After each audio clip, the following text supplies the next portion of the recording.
السلام علیکم جناب بھائی صاحب، آپ کی باری ہے. میں آپ کے ساتھ وعلیکم بول رہا السلام سر، کیسے ہیں؟ ہوں. اللہ تعالیٰ کا احسان ہے. آپ کا اسم گرامی کیا ہے میرے بھائی؟ محمد مبین. مبین بھائی، خیریت سے ہیں؟ آپ کس شہر سے کال کر رہے ہیں؟ آپ اللہ کا شکر، میں جہلم شہر سے. جہلم سے. زندہ باد. حکم کریں بھائی صاحب، کیا کر سکتے ہیں آپ کے لیے؟ اچھا، تو کوشچن آپ سے کچھ پوچھنے تھے، جی کیونکہ اللہ کا شکر ہے آپ کے وسیلے سے اور باقی جو علماء ہیں جو حق لوگوں تک پہنچا رہے ہیں، جی ان سر، کی وجہ سے جو ہے حقائق مجھ تک پہنچے ہیں. الحمدللہ. اور ابھی بھی جو ہے میرے دوستوں کے ساتھ جب بات وغیرہ ہوتی ہے تو وہ سوالات مجھ سے کرتے ہیں. جی جناب. باقی تو وہی کوشچن میں آپ سے پوچھنے آیا ہوں. اچھا، پہلے نمبر پہ تو یہ کہ سیکٹیرینزم کے بارے میں آپ کی کیا رائے ہے کہ یہ ہونا چاہیے یا نہیں ہونا چاہیے؟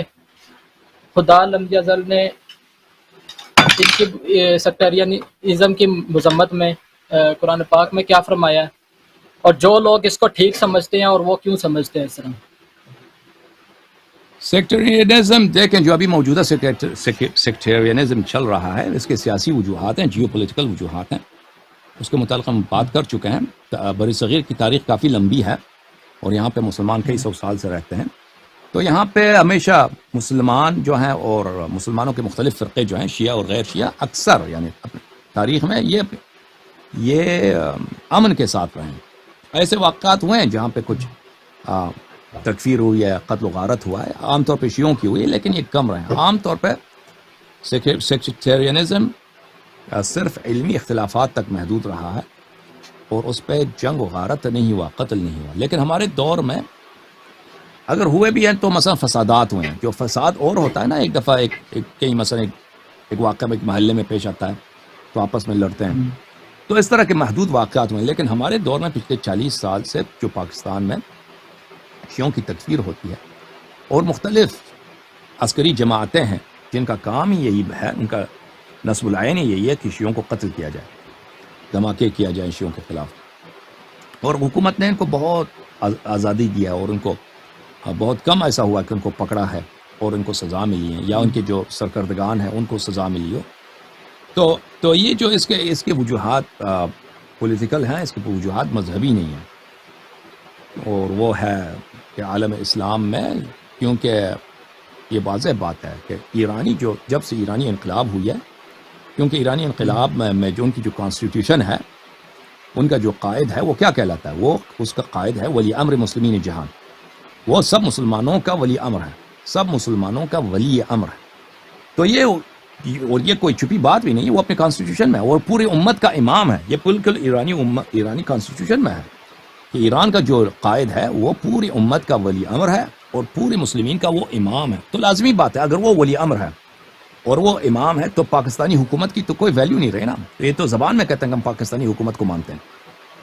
اگر وہ ولی امر ہے تو اس کا مطلب ہے پاکستانی حکومت کو اس کی تابع ہونی چاہیے. وہ تعین کرے گا کہ پاکستان میں کون حکومت کرے گا، یا اسی طرح عراق میں، اسی طرح سعودی عرب میں، اسی طرح مصر میں. تو اس کو مسلمان کوئی نہیں مانتا اس بات کو، جو ایران سے باہر جو مسلمان، بلکہ ایران کے لوگ بھی اس کو نہیں مانتے اس بات کو. اور اسی سیاست پہ وہ اس طرح نہیں ہے کہ صرف ایک ان کے کانسٹیٹیوشن میں لکھا ہے، لیکن اس پہ عمل بھی کرتے ہیں. وہ جو ہیں جہاں تک ہو سکے ان کا بس چلے تو وہ مختلف ملکوں میں اسی سیاست کو آگے بڑھاتے ہیں. اور کون اس میں ان کا کام آتا ہے؟ شیعہ. کیونکہ جو ہمارے مسلمان بھائی ہیں اہل سنت کہلاتے ہیں، وہ تو ایرانی حکومت کی بات کو تو نہیں مانتے. ایرانی حکومت کی وہ ان میں اثر و نفوذ نہیں ہے. کہاں پہ اثر و نفوذ ہے؟ سب شیعوں کو انہوں نے اچھی طرح اس مسئلے کے لیے اپنے کنٹرول میں لے لیا ہوا ہے. تو اس لیے کہ یہ جو ہے، یہ آئیڈیالوجی، یہ جو فکر ہے کہ لیجیٹمیٹ گورنمنٹ ایک ہی دنیا میں، اور وہ کون سی حکومت ہے؟ ایران کی حکومت ہے. اور وہ عالم اسلام کے قائد ہیں، عالم اسلام کے لیڈر ہیں. اور باقی جو عمران خان ہے یا پاکستان ہے، ضیاء کا زمانہ ہے یا نواز شریف کا زمانہ ہے، یا دوسرے جتنے صدراء ہیں یا جو دوسرے عالم اسلام کی حکومتیں ہیں، یہ سب انلیجیٹمیٹ، غیر شرعی اور غیر قانونی ہیں، اور ایک حکومت قانونی. تو یہ بات جو کرتی ہے حکومت ایران کہ ہم پورے عالم اسلام کے ولی امر ہیں، تو یہ ان کا مقصد کیا؟ ان کا مقصد یہ ہے کہ پورا عالم اسلام کو ہم اکٹھے کریں گے ایک بینر کے نیچے، اور ایک اوپر ہوگا قائد ہوگا جو پورے عالم اسلام کا امام ہوگا، خامنئی جیسا ایک شخص ہوگا مثلا، یا اس کا جو بھی جانشین ہوگا، اور باقی سب ایران کے صوبے بنیں گے. پاکستان ایران کا صوبہ ہوگا، سعودی عرب ایران کا صوبہ ہوگا، مصر ایران کا ایک صوبہ ہوگا. یہ سب ولی فقیہ کے انڈر ہوں گے. تو یہ فکر جو ہے، تاکہ یہ فکر پاپولر نہ ہو جائے عالم اسلام میں، اور یہ فکر جو ہے نا، یہ بہت سارے علماء کا یہ جو ہے ایک خواب رہا ہے. یعنی علامہ اقبال جو ہیں مثلا، ابو العلا مودودی، محمد حسن البنا، جمال الدین الافغانی، یہ سب ان کا خواب یہی رہا ہے کہ عالم اسلام اکٹھے ہو جائیں ایک لیڈر کے نیچے، اور پھر دوبارہ خلافت کی تاسیس ہو، اور ایک سپر پاور بن جائے عالم اسلام، مراکش سے لے کر انڈونیشیا تک ایک ہی یونٹ بن جائے، ایک ہی گورنمنٹ ہو. تو اس بات کے لیے کوئی حکومت عمل نہیں کرتا. اس بات کو عملی جامہ پہنانے کے لیے صرف حکومت ایران اس پہ کام کر رہا ہے، لیکن اس کا ساتھ دینے والا کوئی نہیں ہے، کیونکہ وہ ایران کی بالادستی کو قبول کرنا پڑے گا. تو اس کے لیے دو چیزیں ان کے لیے مفید ہے عالم اسلام میں. ایک ہے کہ شیعوں کی تکفیر کیا جائے، کیونکہ جب سیکٹرین ہوں گے تو وہ کبھی ایران کی بالادستی کو قبول نہیں کریں گے. پاکستانی جو ہمارے مسلمان بھائی ہیں اہل سنت والے، یا سعودی عرب میں یا مصر میں، وہ بہت جلد قبول کریں گے ایران کو، بشرط کہ ایران کیا وہ سنی ہے، ایران شیعہ نہ. ایران اگر رافضی ہے، ایران اگر شیعہ، تو وہ اس کو بھی قبول نہیں کریں گے کہ یہ ہمارے لیڈر ہوں، ہم اس خلیفے کے ساتھ بیعت کریں. تو اس لیے سیاسی پاورز کے لیے بہت اہم ہے کہ شیعوں کی تکفیر کی جائے، سیکٹیرینزم کو پڑھایا جائے، کیونکہ جب شیعہ رافضی ہونے کے ناطے ان کی تکفیر ہوگی تو وہ کبھی خامنئی کی طرف امت اسلام کے امام کی حیثیت سے نظر نہیں دیکھیں گے، اور وہ کبھی اس کی بیعت نہیں کریں گے اور بالادستی نہیں مانیں گے. ایران ناکام رہے گا، اور یہ سیاست ان کی بہت کامیاب ہوئی ہے.